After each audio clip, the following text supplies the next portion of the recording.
American Guinea Hog, and Penny, our Bernese mountain dog, loves them, and they're buddies. She keeps them in line, keeps them inside the fenced area like they're supposed to be. But these guys, you know, American Guinea Hogs they really haven't been around. They almost went extinct, you know, about, I don't even know, 20, 30 years ago. There really weren't many of them around. And in the last 10 years, when it was just a couple hundred American Guinea Hogs out there, now that, you know, there's a few thousand.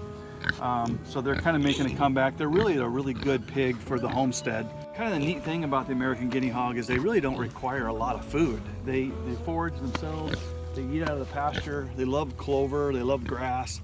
They love to eat the weeds out of our garden, so that's been a bonus. You know, I threw over a big pile of weeds and, you know, they ate them all up, you know, just gobbled them up. So, you know, as far as what it takes to raise an American Guinea Hog, it doesn't take a whole lot of expense if you've got pasture. So that makes them a good hog. Where most of the time, a pig, you know, you might feed them, you know, really feed them really well for 6 months and then butcher them at 6 or 7 months old. The American Guinea Hog, it really is a slow growing animal. It's a medium-sized pig. You know, they'll get to be a couple 100 pounds. Probably ideal weight is anywhere from 150 to 250 pounds. The smaller, probably smaller is better. They are a pig that produces a lot of lard. So they're not great for, like, you know, bacon or things like that. Excellent meat just for pork chops and just pork in general. But if you raise them slow, and it's better meat, and not so much lard. We'll raise these guys up to about a year and a half or so, and then process them at that point. And then the male and female, we'll let them have another round. And so let me give them some of these apples that they're waiting for patiently. They love to eat. So yeah, Laverne here, she's the mom. She had I think four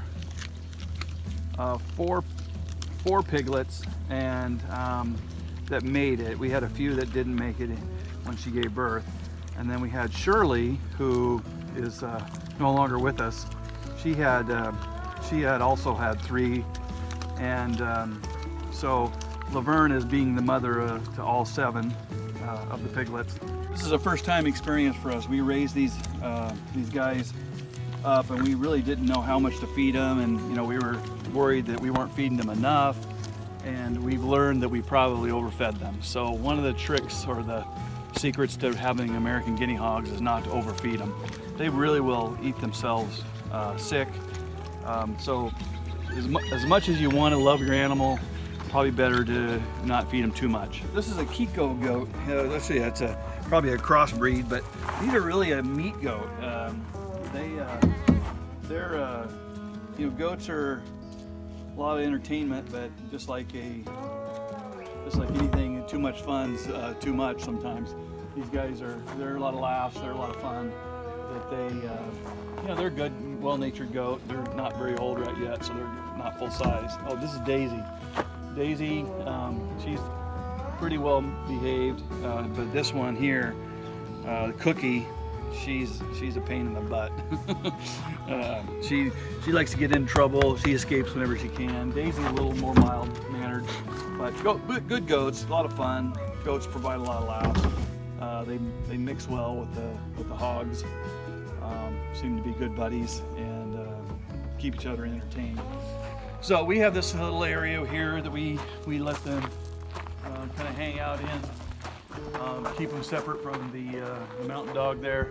Penny loves the animals too. Come here. Yep. She likes the goats. She likes the pigs. But let's introduce you to the chickens. So the chickens were really the first farm animal we did. You know, like I said, we had never done any of this stuff. We I think during Valentine's Day week, I thought, you know, it'd be fun to bring home some baby chicks for the family. So we brought home some baby chicks. We put them in a box, and then that was the beginnings of our farming life. So the first thing we did is I had to figure out, well, how are we going to keep these guys safe. So once as they were growing up, I started building this hen house, and really the design of this was kind of centered around these little Tupperware trays that I'd seen online about a good way to have little nesting boxes. So when I built this, I had in mind that, you know, each area had to fit a box, and so we framed it in. We built this. You know, they love to climb up on their little.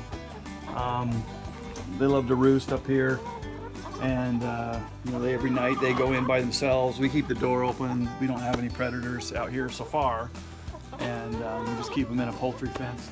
But they come and go inside here. They eat in here. We keep it up off the ground. They go inside there and they nest in there. They nest inside their little nesting box. We probably get, you know, maybe, they lay an egg every 2 out of 3 days. We have 11 hens, and we'll probably get, I don't know, maybe 7, 8, 9 eggs a day out of the 11. And in the winter time, you know, they probably lay every other day. So we'll get out of 11 hens, maybe 4 or 5, maybe, you know, probably about 5 eggs a day. So in the summer, maybe a dozen eggs, or not a dozen, but, you know, 10 eggs. In the winter, maybe 5. That's our rooster. You know, he's a young one. He crows not just in the morning early hours, but he starts about 2:30 in the morning. He loves to jump up on this rabbit hutch. But yeah, he protects them and makes a lot of noise. So, well, there you go. So, let's take you out here. We'll show you the bees that we got. We ended up talking to a friend of mine, and her dad used to be a beekeeper, and so we were going to organize. We were working out a time where we could pick up some bee boxes from him. Well, that same day, we ended up having a swarm of bees kind of come into our yard, and they landed in this tree over here. And so that experience in and of itself was probably one of the reasons why we're even making these videos. Is we had so many interesting, odd experiences happen to us. We thought, man, we need to start capturing some of these first time experiences. So one of the first experiences we had was getting these bees. We cut a limb off. The bees had swarmed into this tree and like the size of a giant beach ball. And so we ended up getting the bee boxes. We cut the limb down, we put them in the box, and the swarm stayed. And I'll show you the bees over here. And so you can see in here, all the bees kind of going in and out. And so they're flying around, enjoying the pears and the flowers and the clover. And they're just coming and going and making honey inside there. We'll show another video of opening that up, and that'll be a first for us. Like I said, we've never done this before. So, but they're still here, and it's been a few months, and so they're making honey inside there. And eventually, when they get that full, we'll add another box to the top and